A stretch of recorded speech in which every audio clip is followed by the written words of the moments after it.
Hello friends, कैसे हो आप सभी। तो आप सभी का स्वागत है एजू टू स्टडी में। दोस्तों आज मैं लेकर आया हूँ आपके लिए बहुत ही शानदार क्वेश्चन, जो कि ये ऑल कम्पिटेटिव एग्जाम में बार बार रिपीट होते हैं और बार बार पूछे भी जाते हैं। तो दोस्तों वीडियो को शुरू करते हैं। आपका पहला सवाल है, आपका पहला क्वेश्चन है कि पानीपत का प्रथम युद्ध कब हुआ था। तो पानीपत का प्रथम युद्ध 21 अप्रैल 1526 में हुआ था। तो ये किसके बीच हुआ था? तो ये हुआ था बाबर और इब्राहिम लोदी के बीच। अगला प्रश्न है, अगला प्रश्न है आपका कि पानीपत का प्रथम युद्ध किसके बीच में हुआ था। आ गया वही प्रश्न, पानीपत का प्रथम युद्ध किसके बीच में हुआ था। तो ये बाबर और इब्राहिम लोदी के बीच में हुआ था। तो दोस्तों मैं बता दूं आपके लिए कि बाबर और इब्राहिम लोदी के बारे में बताता हूँ। तो बाबर का जन्म हुआ था ये फरवरी 1483 ईस्वी में। कब हुआ था? फरवरी 1483 ईस्वी में। कहाँ पर हुआ था? तो ये हुआ था फरगाना में हुआ था, छोटे से राज्य में फरगाना में हुआ था। इसके पिता का नाम था उमेर शेख मिर्जा। और इसकी मृत्यु कहाँ पर हुई थी? इसकी मृत्यु हुई थी आगरा में। और कब हुई थी? 26 दिसंबर 1530 में उसकी मृत्यु हो गई।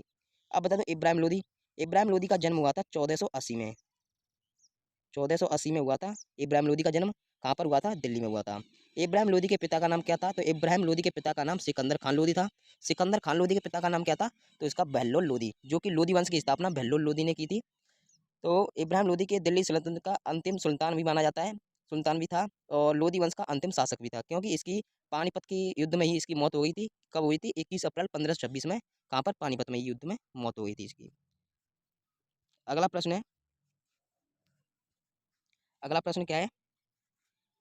अलाउद्दीन खिलजी के बचपन का नाम क्या था। तो अलाउद्दीन खिलजी के बचपन का नाम अली गुरसासब था। तो इस क्वेश्चन का राइट आंसर होगा ऑप्शन ए। अगला प्रश्न है, ढाई दिन का झोपड़ा का निर्माण किसने किया था। तो बता दूं दोस्तों, ढाई ढाई दिन का झोपड़ा का निर्माण कुतुबुद्दीन ऐबक ने किया था। तो ढाई दिन का झोपड़ा का निर्माण कब हुआ था? तो ये हुआ था 1192 ईस्वी में। जो कि किसके आदेश के अनुसार हुआ था? तो ये मोहम्मद गौरी के आदेश पर कुतुबुद्दीन ऐबक ने बनवाया था। क्या बनवाया था? ढाई दिन का झोपड़ा। अगला प्रश्न है, रजिया सुल्तान किसकी पुत्री थी। तो रजिया सुल्तान ये इल्तुतमिश की पुत्री थी। किसकी पुत्री थी दोस्तों?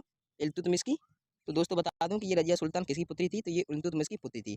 तो रजिया सुल्तान का जन्म कब हुआ था? रजिया सुल्तान का जन्म हुआ था 1205 में। ये कहाँ पर हुआ था? तो ये हुआ था बदायूं में। कहाँ पर हुआ था दोस्तों? बदायूं में। और इसकी रजिया सुल्तान की निधन मतलब की मृत्यु कब हो गई थी? इसकी मृत्यु हो गई थी 1240 ईस्वी में। कहाँ पर हुई थी? हरियाणा में। इल्तुतमिश का जन्म, तो देखिए दोस्तों मैं आपको बता दूं इल्तुतमिश का जन्म, तो इल्तुतमिश का जन्म हुआ था ये मध्य एशिया में हुआ था। ये किसका इसका पूरा नाम क्या है? इसका पूरा नाम है शमसुद्दीन इल्तुतमिश। ये कहीं भी प्रश्न पूछा जाता है कि इल्तुतमिश का पूरा नाम क्या है, तो इल्तुतमिश का पूरा नाम है शमसुद्दीन इल्तुतमिश। इसका जन्म मध्य एशिया में हुआ था। अगला प्रश्न है, नसरुद्दीन की मृत्यु के बाद उसका उत्तराधिकारी कौन बना। तो देखिए दोस्तों बताओ, नसरुद्दीन की मृत्यु के बाद बलबन उत्तराधिकारी बना। तो इस क्वेश्चन का राइट आंसर होगा ऑप्शन सी। अगला प्रश्न है, अगला प्रश्न है, औरंगजेब का उत्तराधिकारी कौन था। तो औरंगजेब का उत्तराधिकारी बहादुर शाह जफर था। तो देखिए दोस्तों, औरंगजेब का जन्म कब हुआ था। तो औरंगजेब का जन्म हुआ था 3 नवंबर। कब हुआ था? 3 नवंबर 1618। कब हुआ था? 3 नवंबर 1618 में। कहाँ पर हुआ था? दाहोद गुजरात में हुआ था। ये किसका पुत्र था? ये शाहजहाँ का पुत्र था। और कौन सा पुत्र था? ये तीसरा बेटा था, है ना दोस्तों। अगला प्रश्न है आपका, पानीपत की दूसरी लड़ाई किनके बीच हुई थी। तो पानीपत की दूसरी लड़ाई अकबर और हेमू के बीच में हुई थी। ये कब हुई थी? तो ये हुई थी 5 नवंबर 1556 में हुई थी, है ना दोस्तों। पानीपत का द्वितीय युद्ध कब हुआ था? 5 नवंबर 1556 को हुआ था। अगला प्रश्न है, महमूद गजनी ने किस प्रसिद्ध मंदिर को लूटा था। तो महमूद गजनी ने ये सोमनाथ के मंदिर को लूटा था। तो ये कब लूटा था? ये लूटा था 1026 ईस्वी में। ये दोस्तों ये इंपॉर्टेंट क्वेश्चन है, देखिए ये पूछे जाते हैं कब लूटा था, किसने लूटा था, है ना दोस्तों। अगला प्रश्न है आपका, देखिए दोस्तों अगर आपको जरा सी वीडियो पसंद आ रही हो तो वीडियो को लाइक और चैनल को सब्सक्राइब जरूर करते रहें, है ना दोस्तों। और ज़्यादा से ज़्यादा शेयर करें अपने दोस्तों को। अगला प्रश्न है, तराइन की पहली लड़ाई कब हुई थी। तो तराइन की पहली लड़ाई हुई थी ये 1192 ईस्वी में। कब हुई थी? नहीं, देखिए दोस्तों तराइन की पहली लड़ाई हुई 1191 ईस्वी में। और तराइन की दूसरी लड़ाई हुई थी 1192 ईस्वी में, है ना दोस्तों। तो ये अगला प्रश्न है, तराइन की दूसरी लड़ाई कौन विजयी रहा। तो ये अ, दोस्तों बता दूं मैं कि तराइन की दूसरी लड़ाई किसके मध्य हुई थी? पृथ्वीराज चौहान और मोहम्मद गौरी के बीच में हुई थी।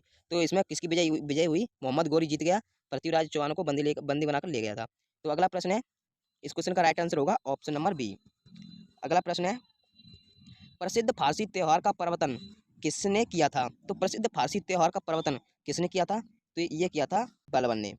किसने किया था? बलबन ने।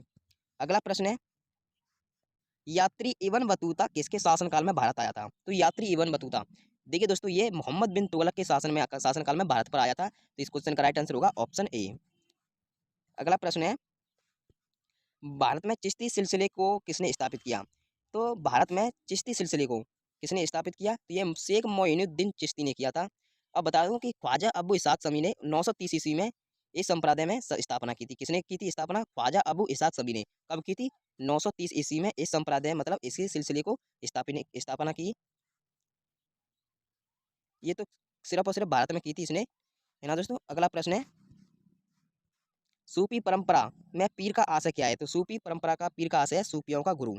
इस क्वेश्चन का राइट आंसर होगा ऑप्शन ए। अगला प्रश्न है, अजमेर में किस सूफी फकीर की दरगाह है? अजमेर में किस सूफी फकीर की दरगाह है? तो यह है मोइनुद्दीन चिश्ती की, अजमेर में, है ना दोस्तों। अगला प्रश्न है, इस क्वेश्चन का राइट आंसर होगा ऑप्शन डी। अगला प्रश्न है, दिल्ली के पुराने किले का निर्माण किसने कराया?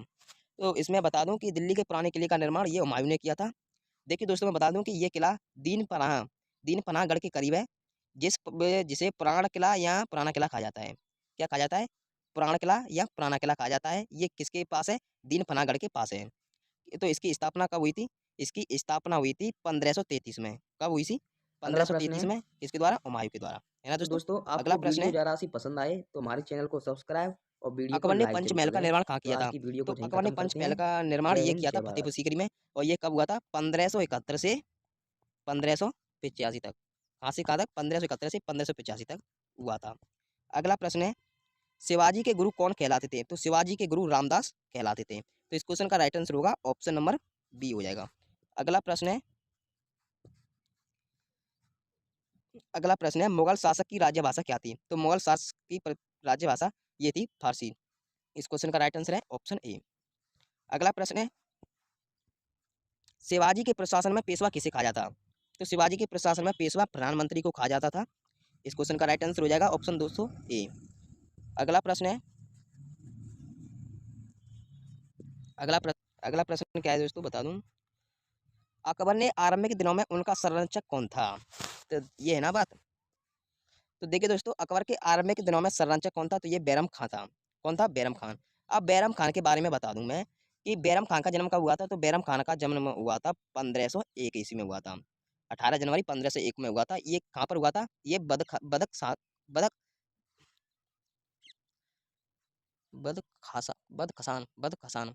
तो देखिए दोस्तों, मैं बता दूं कि बैरम खान का जन्म कहाँ हुआ था? तो बैरम खान का जन्म हुआ था बदखसान में। कहाँ पर हुआ था? बदखसान में। कब हुआ था? 18 जनवरी 1501 हुआ था। अब देखिए दोस्तों, बता दूं कि रामतनु पांडे, तो रामतनु पांडे का जन्म हुआ था 1486 में हुआ था। कब हुआ था? 1486 में। और किसके घर में हुआ था? मकरंद पांडे के घर में हुआ था। किसका जन्म? रामतनु पांडे का जन्म मकरंद पांडे के घर में हुआ था। अब दोस्तों मैं बता दूं बीरबल। तो देखिए दोस्तों, बीरबल क्या था? तो बीरबल का जन्म हुआ था 1528 में। कब हुआ था? 1528 में हुआ था। और कहाँ पर हुआ था? ये हुआ था सीधी। कहाँ पर हुआ था? देखिए दोस्तों, सीधी। लिखा नहीं जा रहा है तो मैं बताता हूँ तुमको। तो सीधी में हुआ था इसका जन्म। अगला प्रश्न है, प्रसिद्ध संगीतकार तानसेन का मूल नाम क्या था? तो इसी का नाम था, रामतनु पांडे जी का नाम था तानसेन, है ना दोस्तों। इस क्वेश्चन का राइट आंसर हो जाएगा ऑप्शन सी हो जाएगा। अगला प्रश्न है,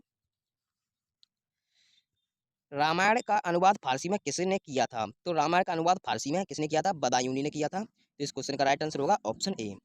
अगला प्रश्न है, बाबर की मृत्यु कहाँ पर हुई थी? तो बाबर की मृत्यु कहाँ पर हुई थी दोस्तों? आगरा में हुई थी। और कब हुई थी?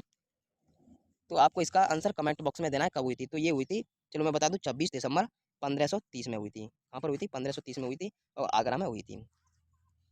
अगला प्रश्न है, तो देखिए दोस्तों, आपने अभी हमारे चैनल को सब्सक्राइब नहीं किया तो प्लीज़ हमारे चैनल को सब्सक्राइब कर दीजिएगा। और वीडियो को लाइक नहीं किया तो वीडियो को लाइक जरूर कर दीजिएगा। आपको ऐसा ही वीडियो जरूर मिलती रहेगी।